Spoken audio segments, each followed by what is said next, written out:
all.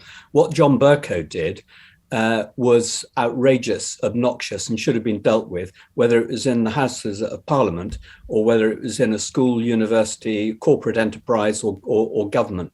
General Leakey, thank you so much for joining us. Good afternoon, Ruth. Yeah, so first of all, I mean, they shut down the Parliament, or at least the Lord's End of it, for about a week before the state opening to get it looking all spiffy. So what's the kind of role to making sure that everything goes right on the day for the monarch, or indeed in this case, Prince Charles? Oh, as in every state and other ceremonial organisation, good planning is the first thing. Good preparation. The planning is done by the sort of heads of sheds. The preparation is done by the Indians on the ground. And I can tell you, actually, it's very interesting. The staff in Parliament who reorganise the furnishings and the layout of the Lord's Chamber, the Estates Department, the craft team and so on, actually, they really enjoy it. They take a great pride in making it ready for, well, the Queen. In this case, she didn't turn up on the day, but they take a great pride in presenting Parliament that way. There's a lot of other preparation. There's about 25 miles of cabling have to be laid for the television cameras and the lighting and so on. And that all has to be concealed so that you don't see it. So a lot of preparation. That's why it gets closed down for a few days before the state opening. And one of the things that sort of surprises me is that some of the officials in Parliament, since I joined, is that you don't just wear the outfits for these sorts of ceremonial occasions. You wear them every day. So you're in those stockings and breeches and I mean, I don't even know what that thing at the neck is, because it's not quite a cravat, but it's a something. Was that odd for you when you transitioned from the army into the Parliament? Go on, Ruth, you know what that is. It's a jabot. A jabot, sorry. Do you know, somewhere in my mind I had that. I haven't worn one for a while. I think Sean Connery wore one when he was Bond for a bit. But yeah, a jabot, yeah, that's right. A jabot, yeah. So I think there are two or three things really important to say to your listeners about that. The first thing is about the peers. Because when you see the state opening of television, it's one of the very few times that the House of Lords chamber is on sort of primetime television, if I can put it that way. And people see that picture of all the peers sitting in their red robes with the ermine. And I think a lot of people get the impression that the House of Lords sits like that every day. But I can assure you it happens once a year for an hour. The House of Lords is really just like the House of Commons. So the members of the House of Lords turn up every day in what you might call business. But you don't, and the doorkeepers don't, and No. you guys are in that gear all the time. And that's really important. It's a bit like it's a cross between the guardsmen who stand on guard outside Windsor Castle and Buckingham Palace and the policemen who wear uniforms in London. It's a bit of a mixture of the two. The doorkeepers and Black Rod and the yeoman usher, they wear their uniforms every day so that people can identify them as the people responsible for access, order, discipline in the house, in the chamber. And so they're easily identifiable, just like policemen are in London. They're easily identifiable by their uniforms and sometimes their helmets. So that's one reason. The second reason is that they lend some, I hope, dignity to the house. That if you've got the staff of the house at the front of the house dressed respectably, that people, it sort of raises people's game, sort of rather like going into a smart hotel where the doorkeepers or the footmen in the hotel are dressed like doorkeepers and footmen. It's sort of, you feel like you're going into something special. So it adds to the dignity, I think, of the house.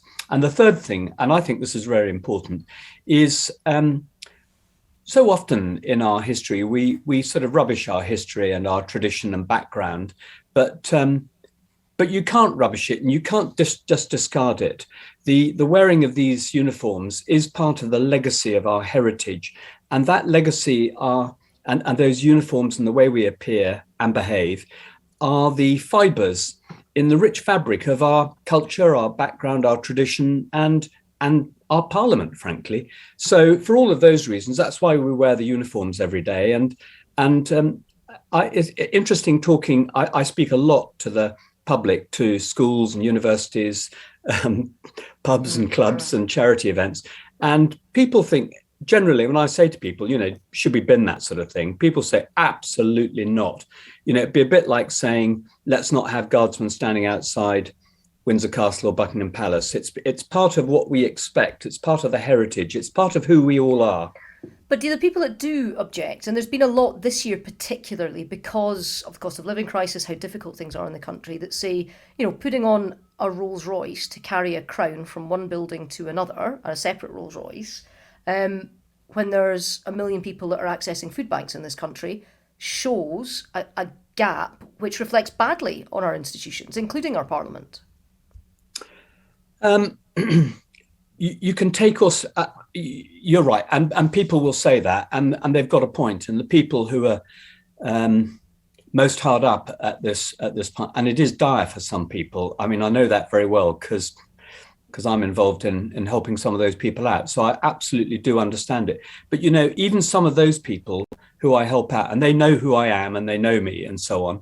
If I talk to them about that sort of thing, they don't want the country so dumbed down just to add a few extra pence, because the cost of that spread out over everybody would dumb down the country for, in other words, the cost benefit of doing that wouldn't be worth it in their view. And that's their view. And they are the people, or some of them, at the sort of, what I can put it this way, the most deprived end of society. And I think it's worth also remembering that, there was a Rolls Royce carrying the crown and those members of the royal family to and from the House of Lords. But if you look at the whole of the rest of the ceremony, there was a massive saving. There were only about 15% of the military on duty that day, a guard outside Parliament. There was no street lining all the way around Whitehall and Horse Guards Parade and up the Mall. No street lining going on. There were no carriages. There were no mounted escorts. You sound almost like you're sad that it was cars rather than horse-drawn carriages, and that we didn't have the military parades and the sort of full fat version of the ceremony, if you like. Well, there's nothing wrong with full fat. We all enjoy a bit of full fat every now and again, and the country loves it. They love seeing the pomp and circumstance, and it was decided, I think quite rightly this time, to scale it down a bit. You don't have to do it every time, and it's quite often before we've scaled it down. I think what's important is that we don't lose the ability to stage these events, and why? Because, for example, the state opening of Parliament isn't just watched on television by a few people in the UK. It has an enormous global coverage, and it's one of the selling adverts for this country. People come here because they say, gosh, you see that in London. It'd be really good to go and see a bit of that. So don't underestimate the value that brings to the country. It's a great advert. Well, one thing that is about the role of Black Rod and about the doorkeepers is that they've got to be neutral. You've actually been quite outspoken on some political issues, like, for example, the former Commons Speaker, John Bercow, his treatment of staff, whether he should be allowed in the House of Lords or not. Is there anything else that you learned while you were in there, that you saw behind the curtain, that changed your political views? It's absolutely nothing to do with politics or political views at all.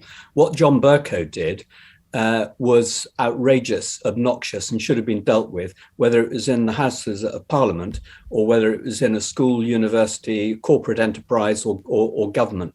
It's absolutely nothing to do with politics. It's to do with human behaviour and how he behaved. And an appeal panel found him guilty of, as they put it, being a serial liar and a serial bully. And people like John Bercow should be called out. He was called out. The sad thing about it is that he has expressed no contrition, no apology, no remorse, no sympathy for the people whose lives he absolutely ruined. And it's got nothing to do with politics. Don't confuse what I have done with politics. It was doing a service, frankly, to the individuals who were bullied and actually to the wider community, setting an example that bullies can't be tolerated and shouldn't be. And is it better now, in your view, and is it important that we have the highest standards of employment practice, modern employment practice, even in such a historic setting? Of course it is. And even Black Rod, although Black Rod's appointed by the Queen, and the Queen signs a warrant, and your warrant lasts for, I think it's normally 3 years, and then if the Queen approves, you get extended for 3 years. But nonetheless, that is a warrant, which is a nice sort of custom or tradition. On the other hand, I had a contract with the House of Lords, and if I'd been in breach of that contract, then I would have been sacked like anyone else. So, there is good HR policies in the houses, but they should be extended to members in a much more efficient way than they have been in the past. If you're asking me to look behind the curtain at some other issues that might need looking at in the next Parliament or over the next weeks, months, and years, I think I'd probably point out two. One is to do with standards of integrity, standards of conduct and behaviour. It's still clearly not right, and there are still MPs who are being investigated for harassment and bullying, and it's not just men MPs, it's women as well, and that has got to improve. And that sense of impunity or entitlement that some members, and it is only some, and a minority, that has got to be addressed. And the reason it hasn't been dealt with satisfactorily in the last years, and particularly by John Bercow when he was Speaker of the House of Commons and Chairman of the House of Commons Commission, is due to a lack of leadership and leadership qualities and focus on those important leadership things. And so that's one thing that's got to be addressed. I think the other thing is the fabric of the House, the Palace of Westminster in particular. We know it's in rack and ruins, probably expressing it a bit too strongly, but the infrastructure of the House is in a perilous condition, and it could catch fire, it could fall down, the facilities could fall over at any moment, putting Parliament out of business. Now, of course, there are contingency plans for that. There are relocation options. I hope those have all been kept up to date and exercised, but that doesn't avoid the fact that Parliament has got to address how they're going to solve this problem. The two issues there are, one, it is unbelievably expensive to do it. And the second is, it's absolutely got to be done. Nobody's denying on any side of the House that it's got to be done. The question is when. And some people think that Parliament can't be anywhere other than the Palace of Westminster, and therefore the renovation should be done whilst they're all there. That will extend it to maybe 30 years, and it will more than double the cost of doing it. The most economic way, everybody who has looked at this problem, independent experts and so on, has looked at it and said the most economic and effective way to do it is to vacate the Palace of Westminster for maybe 5 years, maybe up to 5 years. Do it in a oneer. It will be expensive, but you'll be much, much cheaper over the long run than trying to do it in place. So I think those are the two issues for I'm fully in agreement. It should move closer to Scotland. David Leakey, former Black Rod, thank you so much for joining us. Up next, it's Scotch Corner with all the best opinion and analysis from a pair of fine journalists who both just happen to be Scottish. Today talking protest and puddings. You're listening to Ruth Davidson on Times Radio.